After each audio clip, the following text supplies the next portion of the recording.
సంజయ్‌ని ఎందుకు మార్చినట్టు? మీరేమనుకుంటుర్రు? ఎందుకు మార్చినట్టు అధ్యక్ష పదవి నుంచి?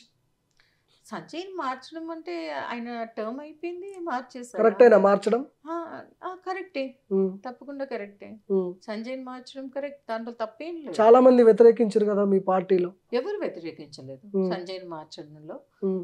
సంజయ్ ఉన్నప్పుడు పార్టీ అంటే సంజయ్ చాలా బిజీగా బయట తిరగడం అవి ఇవి ఉంటుండే. కానీ పార్టీ ఆర్గనైజేషన్ పరంగా చాలా డౌన్ అయిపోయింది. ఓకే. సో, ఆ ఆర్గనైజేషన్ పరంగా గట్టిగా ఉండాలి. హ్మ్. ఆయనకంత ఎక్స్‌పీరియన్స్ లేదు. సంజయ్ ఉన్నప్పుడే మంచి పార్టీ జోష్ మీదున్నది. ఇప్పుడు ఒకవేళ సంజయ్ ఉంటే ఇంకా పెద్ద ఎత్తున అసెంబ్లీ సీట్లు గెలుచుకునే అవకాశం ఉండేదని ఒక చర్చ గూడా ఉంది. వాస్తవం కాదా? ఒక ఒక సంజయ్ ఎవరండి? ఒక సంజయ్‌కి మొత్తం టికెట్లు తెచ్చేస్తాడా? సంజయ్ మోదీనా? హ్మ్. కాదు గదా! హ్మ్. సంజయ్ ఎవరు? మామూలు కార్యకర్త ఆయన హ్మ్. గూడా. హ్మ్. ఇంగ అసెంబ్లీ ఓడిపోయాడు. ఎంపీగా గెలిసాడు. అంతే. హ్మ్. ఆయనకు అవకాశం ఇచ్చింది అధిష్టానం. హ్మ్. నువ్వు ఆయనని అధ్యక్షుడిగా చేసింది. కానీ బయట ఎన్ని మాట్లాడితే ఏంటి? హ్మ్. నువ్వు ఆర్గనైజేషన్ గూడా ఇంపార్టెంటే గదా! ఓకే. ఆర్గనైజేషన్ లేనిది ఉట్టి మాటల వల్ల పార్టీ గాదు గదా! నువ్వేం చేసావు? ఆర్గనైజేషన్ పరంగా నువ్వేం చేయలేదు. ఎవరిని ఎయ్యాలో, ఎవరిని ఎయ్యొద్దో గూడా నీకు తెలియలేదు. హ్మ్. ఎవరినో పనికిమాలోని పట్టుకొని తీసుకొచ్చేస్తే పార్టీ నడుస్తదా? హ్మ్. ఆ!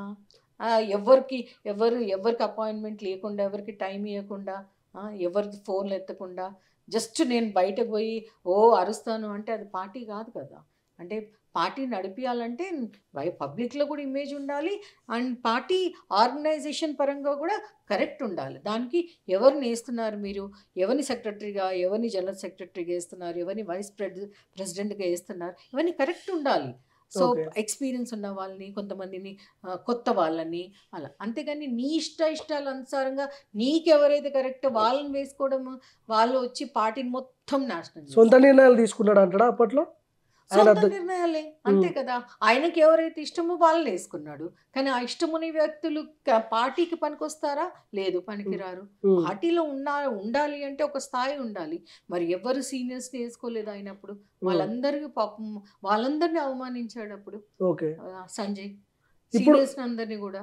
హ్మ్. ఇప్పుడు అది కొంచెం కిషన్ రెడ్డి గారు కంటిన్యూ చేస్తున్నారు ఓకే. అంతే. ఇప్పుడున్న రాష్ట్ర అధ్యక్షుడు మాజీ ముఖ్యమంత్రి కేసీఆర్ మంచి మిత్రులని గూడా కొద్దిగా ఆరోపణలుంటాయి. వాటి మీద ఏం జెప్తారు? No comments. No comments. No comments. ఎందుకు ఒక బీజేపీ సీనియర్ లీడర్‌గా ఏం చెప్పరా దీని మీద? ఏం మాట్లాడరా? అదే అట్లా ఏం లేదే. ఆ! ఫ్రెండ్‌షిప్ అని ఏం లేదా? ఏం లేదు. హ్మ్. అట్లాంటిది ఏం లేదు. హ్మ్. నాకు తెలియని విషయం గురించి నేను మాట్లాడదలుచుకోలేదు. అది కిషన్ రెడ్డి గారికి, కేటీఆర్‌కి తెలుసు. వాళ్ళ పర్సనల్ ఇష్యూ ఇది.